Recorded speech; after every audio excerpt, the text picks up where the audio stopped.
Universo Holístico, a rádio que acredita em você. Olá, bom dia. Estamos mais uma vez aqui pela rádio Universo Holístico, a rádio que acredita em você, com mais um programa Autoconhecimento. E hoje eu tenho uma pergunta. Uma pessoa mandou um e-mail pedindo que eu falasse a respeito da ansiedade. Deixa eu ver o nome, Maria Tereza Albuquerque. E então vamos conversar hoje sobre a ansiedade. E eu quero primeiro falar sobre o que é ansiedade. Porque todo mundo ouve esse termo ansiedade, né? E ela tem várias definições nos dicionários não técnicos, como aflição, angústia, perturbação do espírito causada pela incerteza, relação com qualquer contexto de perigo e várias outras coisas, né? E levando-se em conta o aspecto técnico, devemos entender a ansiedade como um fenômeno que, por algum momento, traz benefícios e em outros prejudica, dependendo das circunstâncias ou da intensidade que se torna patológico, ou seja, é prejudicial ao nosso funcionamento psíquico, mental e somático corporal. Ela também estimula a pessoa a entrar em ação, porém em excesso, faz exatamente o contrário, impedindo as reações. E o que é a ansiedade e por que ficamos ansiosos? E ela é parente próxima do medo. Muitas vezes fica difícil fazer a diferenciação, fica impossível. E é distinguida dele pelo fato de o medo ter um fator desencadeante real e palpável, enquanto na ansiedade o fator de estímulo teria características mais subjetivas. A ansiedade é o grande sintoma de características psicológicas que mostra a interseção entre o físico e psíquico, uma vez que tem claros sintomas físicos, como a taquicardia, ou como o pessoal costuma dizer, a batedeira, né? Sudorese, o suor, os tremores, também a tensão muscular, o aumento das secreções urinárias e fecais, como a gente ouve as pessoas dizerem, né? Eu fico nervoso, eu fico ansioso, eu fico com dor de barriga, eu preciso ir ao banheiro a toda hora, a todo momento. Também tem o aumento das dores de cabeça. E quando elas são recorrentes e intensas, também é chamada de síndrome do pânico, que é uma crise ansiosa aguda. E toda essa excitação acontece devido a uma descarga de um neurotransmissor chamado de noradrenalina, que é produzido nas suprarrenais. Os transtornos de ansiedade são doenças relacionadas ao funcionamento do corpo e às experiências de vida. A pessoa pode se sentir ansiosa a maior parte do tempo sem nenhuma razão para isso, ou pode ter ansiedade apenas às vezes, mas não tão intensamente que poderá se sentir imobilizada. A sensação de ansiedade pode ser tão ruim e desconfortável que, para evitar, as pessoas deixam de fazer coisas simples, como, um exemplo, usar o elevador, devido e por causa do desconforto que elas sentem. E os transtornos da ansiedade têm sintomas muito mais intensos do que aquela ansiedade normal do dia a dia. E eles aparecem como preocupações, tensões ou medos exagerados. A pessoa acaba que não consegue relaxar, ou uma sensação contínua de que um desastre ou algo muito ruim vai acontecer. Também como preocupações exageradas com a saúde, família, o trabalho, um medo extremo de algum objeto ou alguma situação em particular, um medo exagerado de ser humilhado publicamente, a falta de controle sobre os pensamentos, sobre algumas imagens ou atitudes que se repete independente da vontade da pessoa. O pavor também depois de uma situação muito difícil. E existem 3 tipos de tratamento para o transtorno de ansiedade. O nosso sistema nervoso central e a nossa mente precisam de uma situação de conforto e de segurança para ter uma sensação de repouso e de bem-estar. E quando a nossa percepção nos alerta para uma situação de perigo, desta forma, acontece o estado ansioso. É involuntário. Faz muito pouco tempo que saímos dos tempos da caverna, onde os perigos de vida e a necessidade de luta era constante. A excitação do sistema nervoso central vinha como uma forma de estimular o nosso corpo para a luta ou para a fuga, que era o que acontecia naquela época. E o que interpretamos como perigo hoje é maior e muito mais perigoso, porque é a vida biológica. Pode ser como perda de status, de conforto, poder econômico, perda de amizades, também de privilégios, algumas vantagens que tinha e pode ser perdida ou ainda não perdeu, mas tem a sensação de que pode perder. Possibilidade de concretizar interesses, de vaidade, são várias situações, fatores mais do que suficientes, em muitos casos, para disparar o estado ansioso, disparar o gatilho para a ansiedade. Em estados de desequilíbrio emocional, o simples contato com algo novo, com situações inesperadas ou desconhecidas, é o suficiente para disparar os estados ansiosos. A principal característica psíquica do estado ansioso é uma excitação, uma aceleração do pensamento, como se estivesse elaborando, planejando uma maneira de se livrar do perigo e da maneira mais rápida possível. E esse momento mental, na maioria das vezes, acaba criando uma certa confusão mental, uma coisa ineficiente, uma ação ineficiente, um aumento da sensação de perigo e de incapacidade de se livrar desse mesmo perigo, o que acaba levando a um círculo vicioso, porque essa sensação só faz aumentar ainda mais o estado ansioso. Mente acelerada é mente desequilibrada, e esse movimento impulsivo de a mente se acelerar, de precisar ter tudo sob controle para poder usufruir, da sensação de repouso, de conforto, faz com que ela se excite.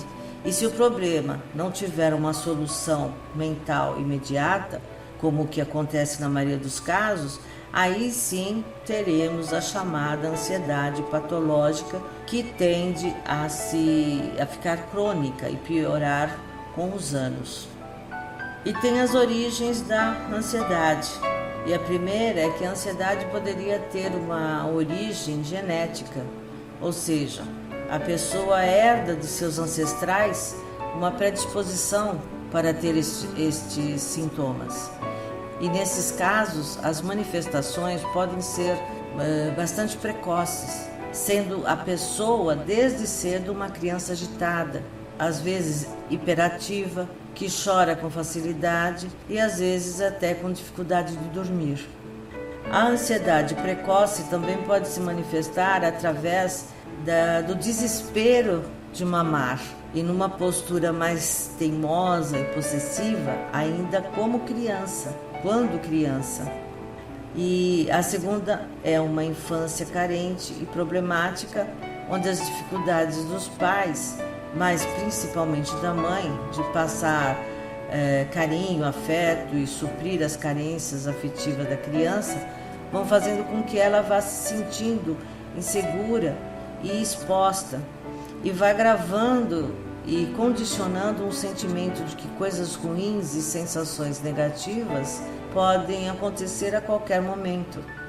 E a terceira é a dificuldade de incorporar fatos e intercorrências novas ou desconhecidas. Ou seja, o velho ou conhecido sempre traz a sensação de segurança e controle.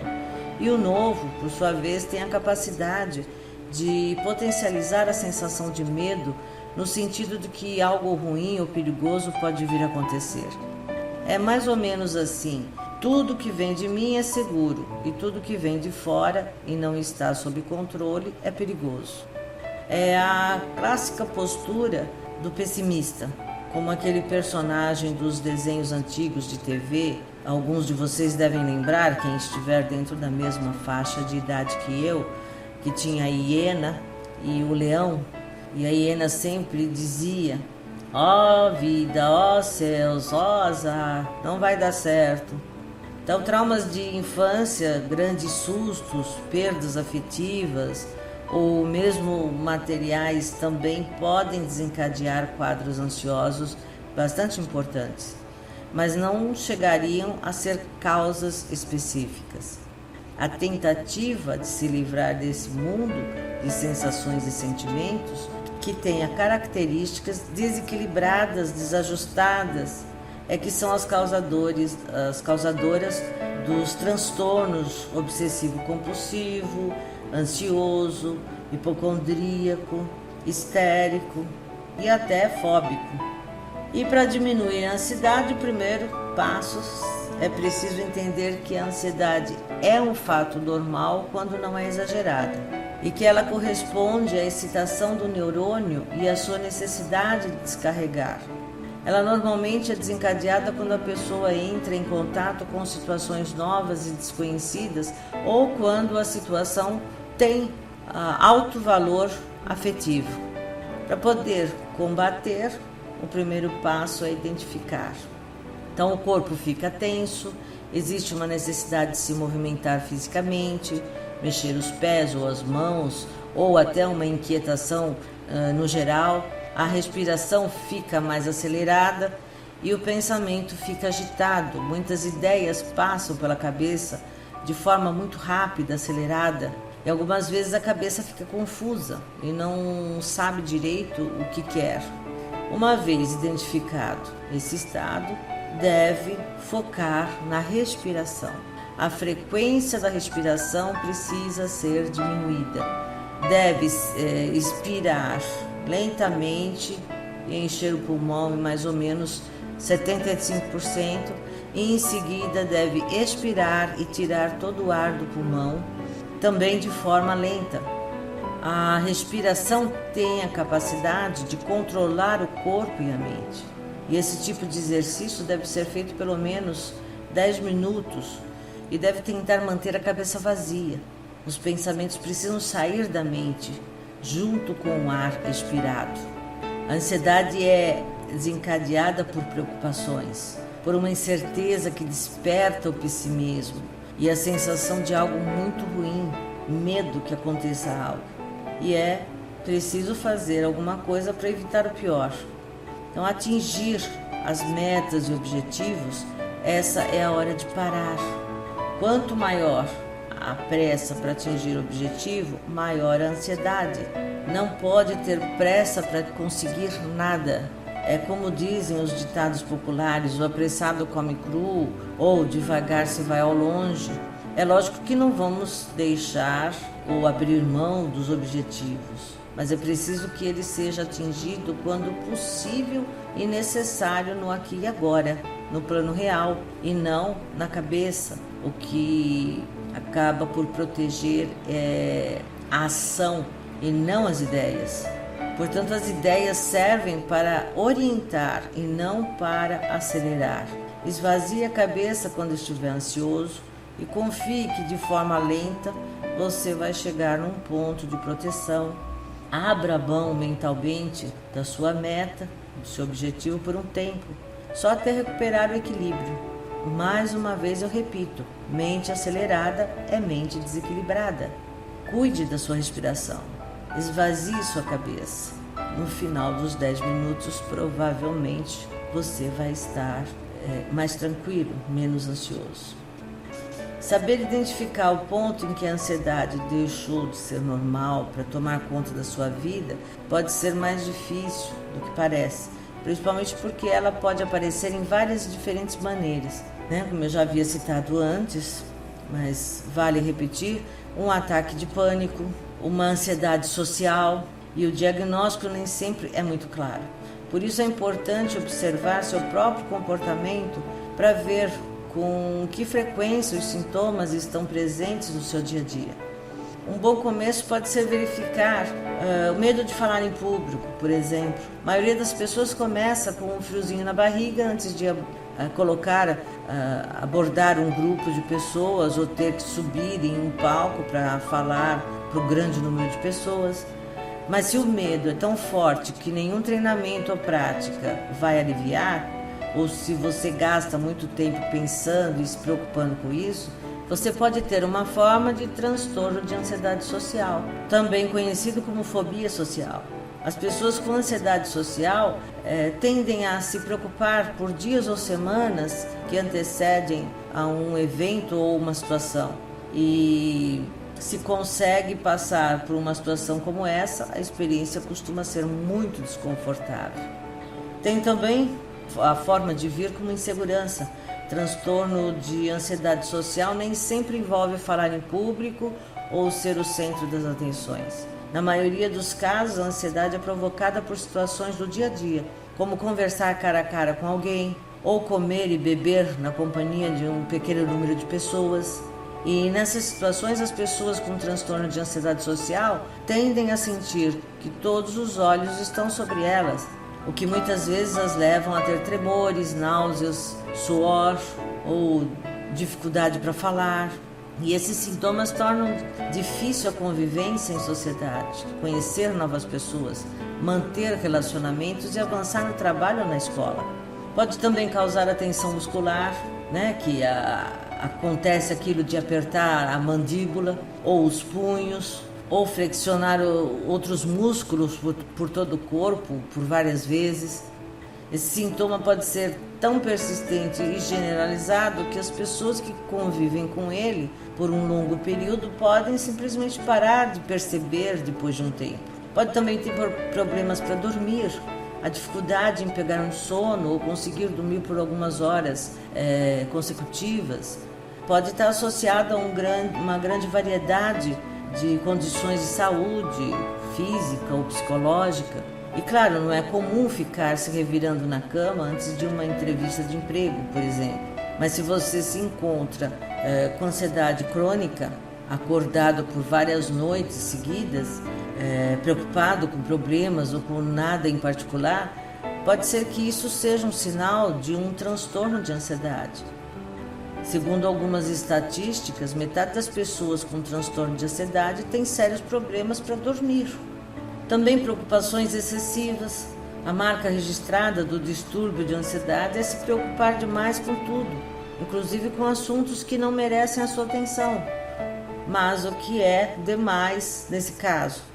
Bom, significa ter pensamentos persistentes ao longo dos dias, semanas, meses, a respeito de um mesmo assunto, a ponto de ficar praticamente obcecado por aquilo e deixar toda essa preocupação interferir no seu dia a dia. O que diferencia um transtorno de ansiedade de uma ansiedade normal é se suas emoções estão causando muito sofrimento. Tem também o outro lado, que é o perfeccionismo, o comportamento mimado e obsessivo, conhecido como perfeccionismo, é um sintoma que anda de mãos dadas com o distúrbio de ansiedade.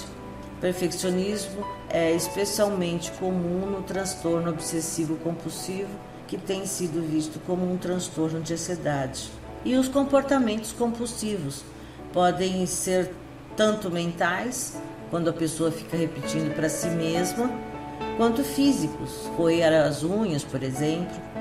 Pensamento e comportamento obsessivo-compulsivo se tornam uma doença quando a necessidade de completar os comportamentos, também conhecidos como rituais, começa a conduzir a sua vida. Se você gosta do seu rádio a nível de ouvir no volume 3, por exemplo, e ele quebra e fica preso no volume 4, você estaria em total pânico até que pudesse consertar. Então, sair dessas situações, não focar nisso é muito importante. E tem também os medos irracionais. Alguns casos de ansiedade são ligados a uma situação ou coisa específica, como voar, animais, multidões. Se o medo se torna irresistível, perturbador e desproporcional ao risco real envolvido, pode ser um sinal de fobia, um tipo de transtorno de ansiedade. Apesar de fobias terem o poder de incapacitar uma pessoa, ela não é óbvia em todos os momentos. Na verdade, pode não vir à tona até o momento em que você tem que enfrentar uma situação específica e descobre que é incapaz de superar aquele medo. Uma pessoa que tem medo de cobras pode passar anos sem ter um problema, mas de repente seu filho quer ir acampar e ela percebe que precisa de tratamento, porque vai surgir o medo cobras. E o chamado pânico. Os ataques de pânico podem ser aterrorizantes. É como se uma sensação súbita de medo e impotência tomasse conta do seu corpo por vários minutos, comprometendo a sua respiração, acelerando os batimentos cardíacos, provocando formigamento nas mãos, suor, tonturas, dores no peito, no estômago. Nem todo mundo que tem um ataque de pânico tem um transtorno de ansiedade, mas as pessoas que já viveram isso por várias vezes podem ser diagnosticadas com o chamado transtorno do pânico. Se você verifica qualquer um desses sintomas de ansiedade na sua vida, talvez seja a hora de procurar um médico, um profissional, um terapeuta.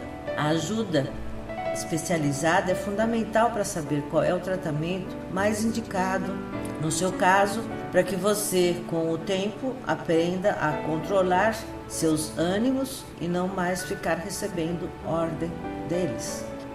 Somente um médico pode dizer qual é o medicamento mais indicado para o seu caso, também como a dosagem correta e a duração do tratamento. Siga à risca a orientação do médico, nunca se automedique, não interrompa o uso de um medicamento sem consultar um médico, mas procure alternativas, procure uma terapia, procure um profissional que possa te atender emocionalmente, mentalmente, possa fazer um controle, que possa estar te auxiliando para que você consiga, pouco a pouco, controlar a sua ansiedade ou para que ela volte ao normal de uma ansiedade cabível e não que traga transtornos que te prejudicam ao longo do dia, no seu dia a dia, ok?